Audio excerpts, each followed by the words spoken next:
This is how we live it. The total faith show. Come on, get your hands up. Everybody sing it loud. This is how we live it. The total faith show. Come on, get your hands up. Everybody sing it loud. This is how we live it. The total faith show. Total faith. Lifestyle, relationships, business, networking, ministry, community. The total faith show. Start the show.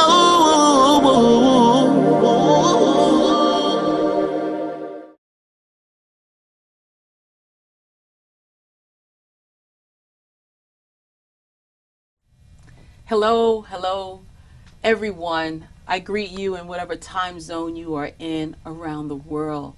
I am Cynthia Ashley, also known as Cindy Ashley. I am the host of Total Faith Show. I am so grateful and so thankful that each and every week I can come into your homes, onto your computer screens, your television screens, your laptops, your iPhones, iPads, all mobile devices, and bring to you lifestyle, culture, entertainment, arts, information, news, to challenge you, to inspire and to educate you, because here at Total Faith, we believe that everyone deserves to win in life. That's right, because everyone wins at TFN. I'm here to bring to you some information today, even perhaps it will even be inspiring today. That the goal is to always to get you, the viewers, to transform the way you think, to transform the way you see things. And right now, I want to introduce to you two guests that are here in the studio. And again, thank you for inviting us into your space on today and each and every week. First, I'd like to introduce Hawa Bah. She is the mother of Mohamed Bah. She is actually, her son's death at the hands of the NYPD. She's going to talk more about that. She's going to talk about the vigil. She's going to talk about all that she's been doing for several years now since her son's death. And then I also have here in the studio who's accompanying her in the way of, let's get it together here, because I just had you here, Dr. Bishop Blanchett. Let me see if I could just pull it up really quickly again.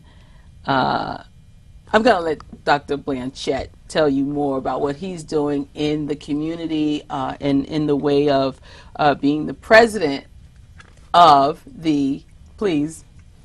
I serve as the chairman of the Clergy Campaign for Social and Economic Justice and senior fellow at the Micah Institute at the Interfaith Center of New York. Yes, absolutely. I apologize that I didn't have the short description of you here ready to bring up, but again, welcome.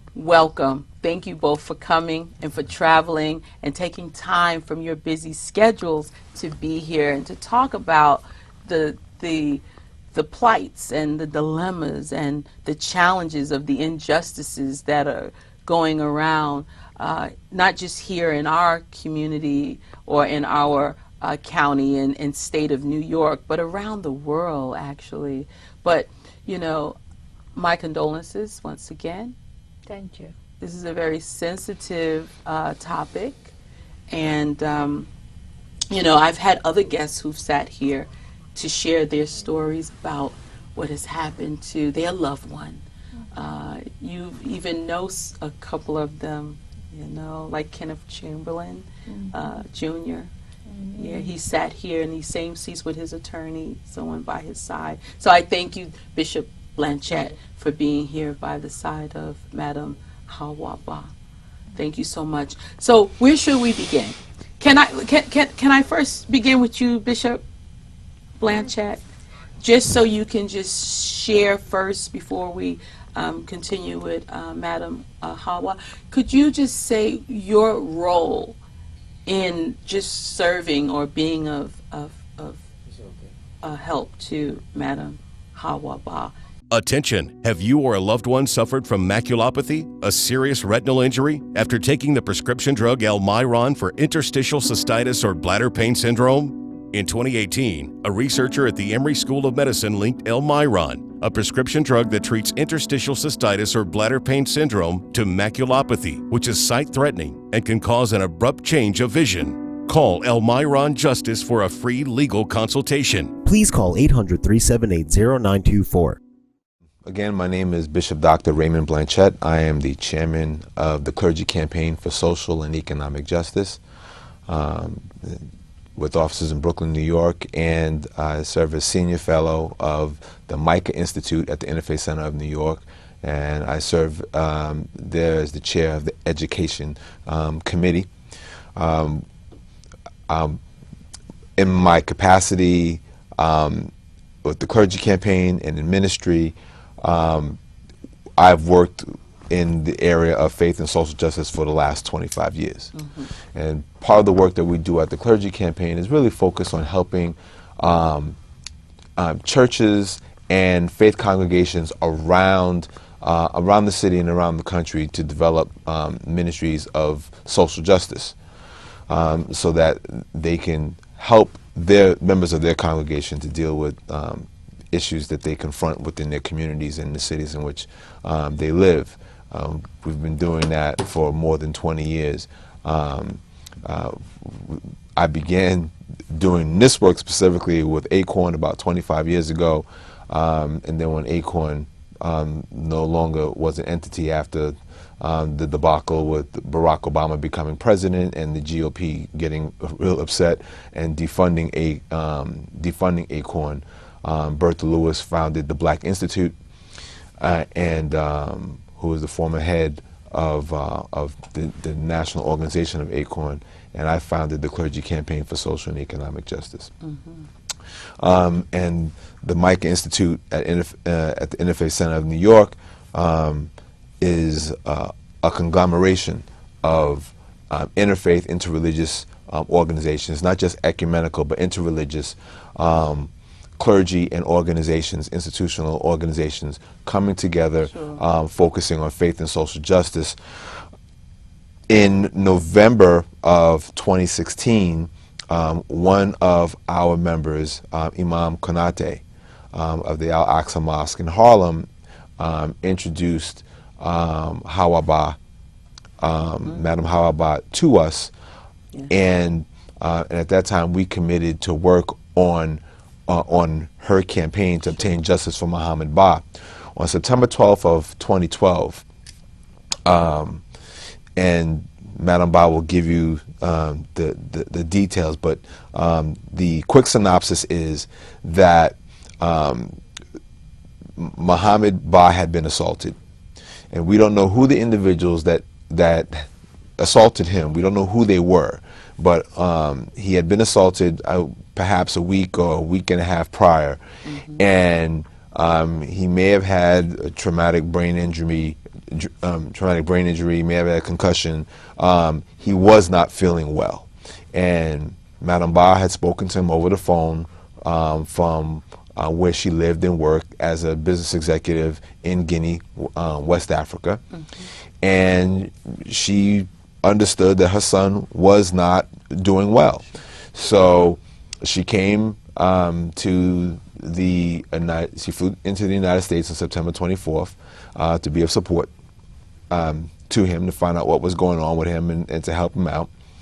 And when she went to visit him, she saw, for herself that things weren't quite right, and she wanted to take him to the hospital so that he can, at the least, get observation. And he really didn't want to, but she reached out to some family members, and on September 25th, the recommendation from family members and friends, to call an ambulance and to see if she'd be able to take him to the hospital to find out, if they could be of particular assistance to him at the hospital. what happens is that she calls the ambulance, and the ambulance did not arrive. It was the New York City Police Department that arrived instead of the ambulance. And she meets them outside and speaks to the officer, asking, well, why are you here? I didn't call for police, I called for an ambulance. And she, you know, she has a rich accent. She speaks several languages, a very educated woman, but they could only see the fact that her English was heavily accented, and they said, this is how we do it here in America. Very disrespectfully. That is disrespectful. And they went up the stairs, the 5th floor walk up to his apartment on the 5th floor. Of his Harlem apartment building, and they knock on the door. She's standing at the top of the stairwell, and when Mohamed answers the door, they identify themselves as officers, and he says, well, I don't need police, I didn't call police. And he proceeds to close his door, which is his constitutional right, his legal and constitutional right. And the officer sticks his foot in the door to prevent him from closing the door. And Mohamed slams the door shut. It's my door. I'm going to close it. I don't need police. I didn't call police. There's no reason for you to be here. Madame Bah asked the officers, can I approach? Can I talk to him to let him know that I'm the one I called for an ambulance? Perhaps you came here in advance of the ambulance. They told her, and again, against protocol, that no, it's okay, we got this. So they told her to go back downstairs, and while they're doing it, they're pressing their phone. And I guess, whatever that means. Wow. This is riveting. I'm going to need to take a quick break, okay, so we can hear from Madame Bah. But I'm feeling this. Listen, we're going to take a short break. We'll be right back. Are you behind on your mortgage? Is the bank threatening to take your home? Are you considering trying to get a loan modification on your own? Did you know that less than 5% of people who tried on their own actually got a modification? At the Mortgage Modification Helpline, we know the rules and regulations banks don't want you to know about, and we've helped thousands of people stay in their homes. So call the Mortgage Modification Helpline today. Please call 800-650-2047. We are back. I'm still the host, Cindy Ashley, Total Faith Show. Again, if I didn't say this earlier, this is a very sensitive topic, information, and again, it's to not only educate you, but to also to inspire you, because out of every tragedy, there's still a rainbow of hope, and that's why Madam Hawa Bah is here to share what she is doing. But let's finish from where Dr. Bishop Blanchette left off at. Madam Hawa Bah. Thank you so much. I'm glad to be here with you today. And I like to give my story to you people and to the world. I'm speaking from my heart. I'm a mother of Mohamed Bah. Mohamed Bah was my son. He came here when he was just 16 years. He graduated high school with honor. 2012, he was a Bronx Community College student. Mohamed Bah, my son, never committed a crime all his life. He worked hard. He was general, helping everyone in need. It's not just because he's my son. In 2012, I received a call from him. I realized something happened to my son. I decided to come see him and celebrate his birthday because it was close to his birthday for 28th. I arrived here on the 24th. I see my son being insulted, lose weight, limping. I cannot believe it. But it was nothing frustrating to say this police officer can kill my son. He's in his own home. He don't bother no one. It's just as a mother seeing him with the conviction. I look at the time, it was 3 days before his birthday. He loved me more than everything you can think about it. With all the pain and trauma he got from the beat, he stayed in Miami, loved me, proud of me. I talked to him. I know he explained to me people beat him, but he cannot speak clearly. You cannot understand so much what's going on, but I understand that he got beat. Mm-hmm. When he's speaking, he prays, he shows me things which cannot make no sense for me. When I go home, he still show me his Chinas and friends and people. I realized that he feel like he finished school here at home, and which is not the truth. I was concerned about him. I called one of my relatives. I tell him go to the apartment and convince. Before I reached to that part, I asked my friends. I said, I'm here, Mohamed sick. She asked me, what happened to Mohamed? I said, he got beat. She said to me, let me call an adult help here. He called those people, it's a company. They asked me, Mohamed drink a lot? No. He smoke a lot? No. He take the pressure medicine before? No. What happened to him? He be insulted from unknowing people. And he got hurt badly on his head. They advised me, take him to the hospital. Right. Call the ambulance and take him to the hospital. They need to do general checkups. I told those people, go to the apartment, see if Mohamed can upset, go to the hospital. They reached to the apartment. Mohamed said, I'm just tired. I want to sleep. I want to rest. Mm-hmm. They come outside and cry. They say, how come Mohamed sick like this? I said, you don't need to cry. Since yesterday they advised me we should bring the ambulance. People, it's a protocol. They will take him to the hospital. Now call the ambulance. I will reach there, take him to the hospital. He said to me, if it's ambulance, come, because when we reach to the hospital, they will ask a background, which I don't know. Right. Come now, call the ambulance and take him to the hospital. Then you can do whatever you want to do after. I walk and meet him outside. We call the ambulance. His son died in 911. I asked for ambulance. When the police arrive, I tell them, I don't call you. Right. Go away, I'm looking for ambulance. They say it's no problem. Here in America, this is the system where you call an ambulance who arrive first. I don't know anything about the discrimination what they're doing in this country. It's called first responders or something like that. I'm not sure. But when we reached there, they called, knock on the door. Mohamed said, I don't call you, go away.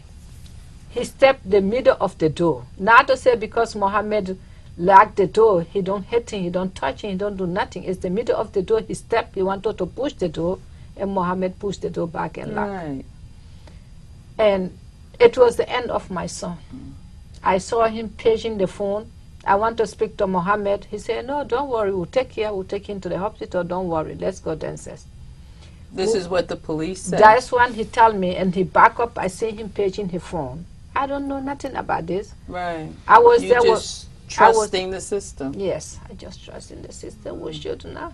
Yeah. You know, I want to go to a quick break. We'll be right back. We'll go to a quick break. We'll be right back. Again, this is a very sensitive subject.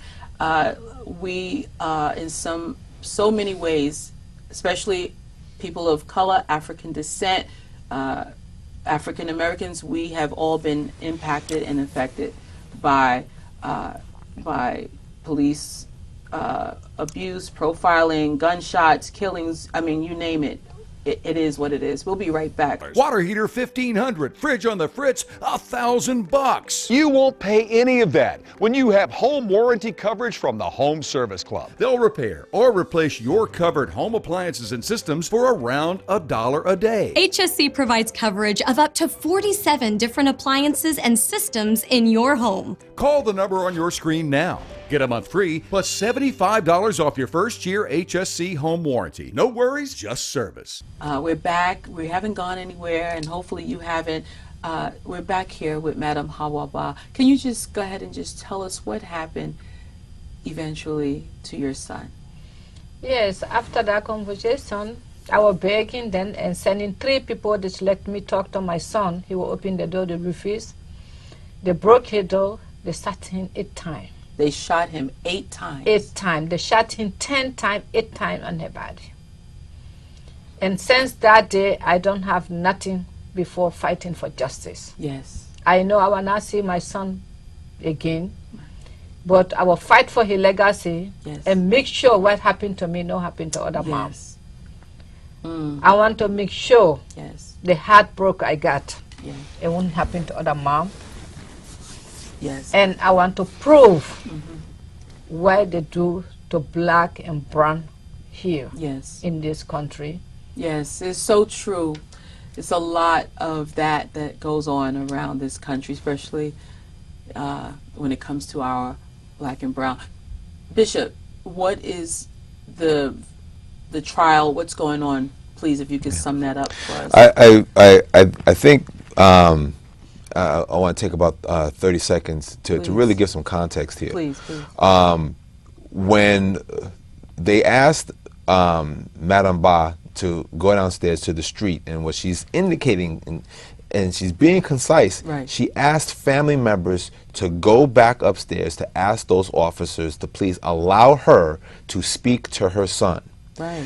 When the next thing she sees is ESU, Emergency Services Unit, which is New York City SWAT, and in full riot gear, bulletproof vest, shields, helmets, batons, and assault rifles, running up 5 flights of stairs in a small apartment building to assault his door.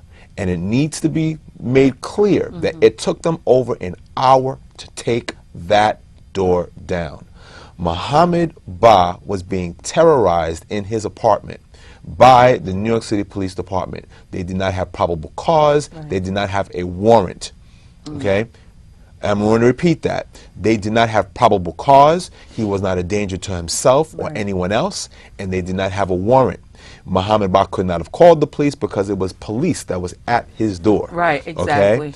Okay? And what the trial will show, that begins, the federal civil rights trial that begins on November 1st of this year in the Southern District of New York, in Manhattan, that those officers, it was a tragedy of errors. Tragic. It was a tragedy of errors that led to those officers shooting Mohamed Bah 10 times, shooting in his direction 10 times and hitting him 8 times, the coup de grace to the side of his head, splattering his brain.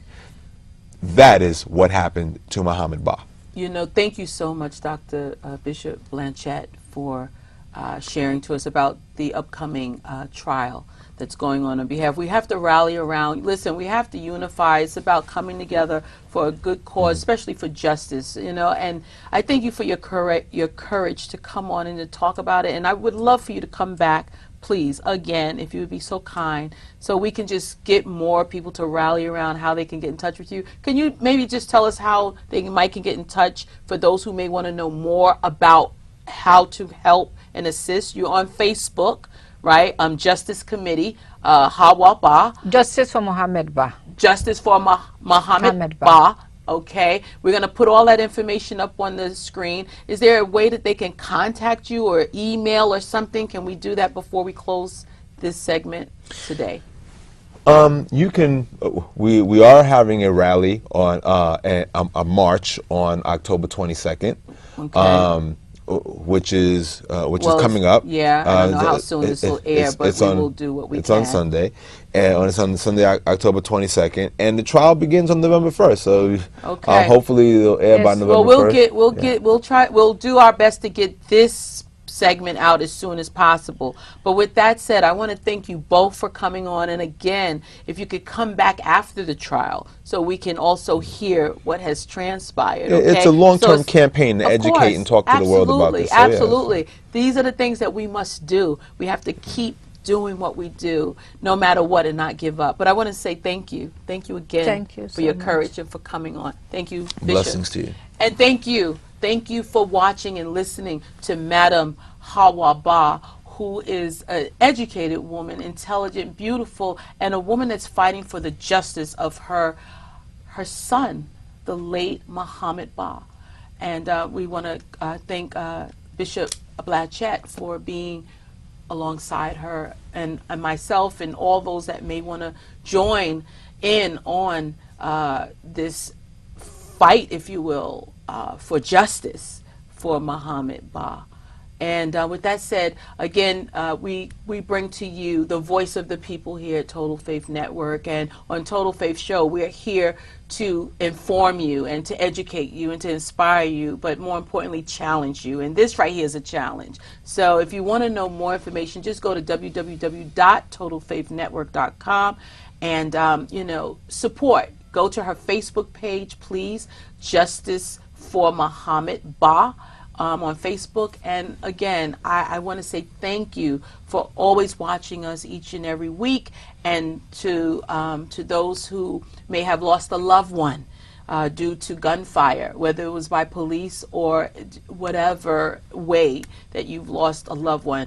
My condolences to you and your family. And again, fight for justice, and we will stand together, because if we don't stand for something, we'll fall for anything. Again, this is Cindy Ashley, and thank you. And as I always like to sign out on this program segment, we at Total Faith, we walk in total faith. Until next time.